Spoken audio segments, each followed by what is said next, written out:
നന്നായിട്ട് നടക്കുന്ന ചില പരമ്പരാഗതമായ ബിസിനസ്സുകൾ, അതുപോലെ തന്നെ ഫാമിലി ബിസിനസ്സുകൾ, അവരുടെ പൈതൃകം വളരെ 10ഉം 50ഉം 100ഉം വർഷങ്ങൾ പിന്നിട്ട നല്ല ബ്രാൻഡുകളായിരിക്കും. അപ്പോൾ ഇത് അടുത്ത തലമുറ, നമ്മുടെ പുതിയ ജനറേഷൻ നന്നായിട്ട് ലോകോത്തരമായ പഠനങ്ങൾ, ബിസിനസ് പാഠങ്ങൾ, പരിശീലനങ്ങളെല്ലാം സിദ്ധിച്ചതിന് ശേഷം ടെക്നോളജിക്കലി സൗണ്ടായിട്ടുള്ള വളരെ ഹൈ ലെവലിൽ കാപ്പബിലിറ്റി ഉള്ള സ്കില്ല് നന്നായിട്ടുള്ള ആളുകളാണ് ഇത് ഏറ്റെടുക്കാൻ വരുന്നത്. ആ സമയത്ത് ആ സ്ഥാപനത്തിൽ കൈക്കൊള്ളേണ്ട വളരെ പ്രധാനപ്പെട്ട നടപടികൾ എന്ന് പറഞ്ഞാൽ, ഈ പഴയ തലമുറയിൽ നിന്ന് നമ്മൾ അഡോപ്റ്റ് ചെയ്യുകയും ചെയ്യേണ്ട പുതിയ തലമുറയിലെ പാഠങ്ങൾ, പുതിയ തലമുറയിലേക്ക് പകരേണ്ട അതിൻ്റെ പരിശീലനങ്ങളും അതിൻ്റെ രീതികളും, അത് കൊണ്ടു നടന്നതിൻ്റെ ഫ്ലെക്സിബിലിറ്റി, അതുപോലെ തന്നെ അവർക്ക് ചില ഓർഗാനിക്കായിട്ടുള്ള ആ ഗ്രോത്തിന് വേണ്ടി അവർ നടത്തിയിട്ടുള്ള പരിശ്രമങ്ങളും ഒരുപാട് കാലമായിട്ട് പ്രയോഗിച്ച് വിജയിച്ച ചില അനുഭവങ്ങളും, അത് ഇവർ ഉൾക്കൊള്ളാതെ വരുമ്പോൾ പെട്ടെന്ന് ഇവരുടെ പുതിയ വിജ്ഞാനവും പുതിയ പരിശീലനവും പുതിയ ലോകക്രമങ്ങളുടെ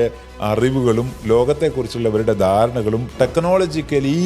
ഇവരെത്തി നിൽക്കുന്ന ആ അത്യുന്നതമായ പദവികളെല്ലാം കൂടെ നമ്മുടെ ഈ പഴയ സമ്പ്രദായത്തിലേക്ക്, നമ്മുടെ രക്ഷിതാക്കൾ പ്രപിതാക്കൾ കൊണ്ട് നടന്ന വിജയിപ്പിച്ച ഈ ബ്രാൻഡിലേക്ക് എല്ലാം കൂടെ കൊണ്ട് ഇമ്പോർട്ട് ചെയ്യുമ്പം അവിടെ ഉണ്ടാകുന്ന വലിയൊരു ഷെയ്ക്കുണ്ട്. ആ ഷെയ്ക്കിൽ ഇതിൻ്റെ നട്ടെല്ലായി പ്രവർത്തിച്ചുകൊണ്ടിരിക്കുന്ന വളരെ പ്രധാനപ്പെട്ട ചില സ്റ്റാഫ് അംഗങ്ങളും ഉയർന്ന ഉദ്യോഗം വഹിക്കുന്ന ഉന്നതന്മാർ വരെ നട്ടെല്ല് പൊട്ടിപ്പോവാൻ, ചിലപ്പോൾ ഈ ബ്രാൻഡ് തന്നെ ഉടഞ്ഞ് ഇല്ലാതാവാൻ കാരണമാകുന്നുണ്ട്. പലയിടത്തും ഇത് സംഭവിക്കുകയാണ്. അപ്പോൾ പുതിയ തലമുറയിലേക്ക്, പഴയ തലമുറയിൽ നിന്ന് പുതിയ തലമുറയിലേക്ക് ഒരു ബ്രാൻഡിങ് കൈമാറ്റം, അല്ലെങ്കിൽ ഇതിൻ്റെ മാനേജ്മെൻറ്റ് ലീഡർഷിപ്പ് ഹാൻഡ് ഓവർ ചെയ്യുമ്പം വളരെ നല്ല ഒരു ഫ്ലെക്സിബിലിറ്റിയോടുകൂടി പഴയ എല്ലാ അനുഭവങ്ങളുടെയും വിസ്റ്റവും ഇങ്ങോട്ട് സ്വീകരിക്കുകയും പുതിയ അറിവുകളെ അങ്ങോട്ട് സമഞ്ജസമായി അതിനെ എന്താക്കുക, സമ്മേളിക്കുക എന്നൊക്കെ പറയുമല്ലോ, അത് വളരെ റിത്തമാറ്റിക്കായിട്ട് ഹാർമോണിയസ് ആയിട്ട് ഒരു തടസ്സവും ഒരു പൊട്ടലും ചീറ്റലും ഒരു ഏച്ചുകെട്ടി മുഴയ്ക്കലും ഇല്ലാത്ത രീതിയിൽ അതിനെ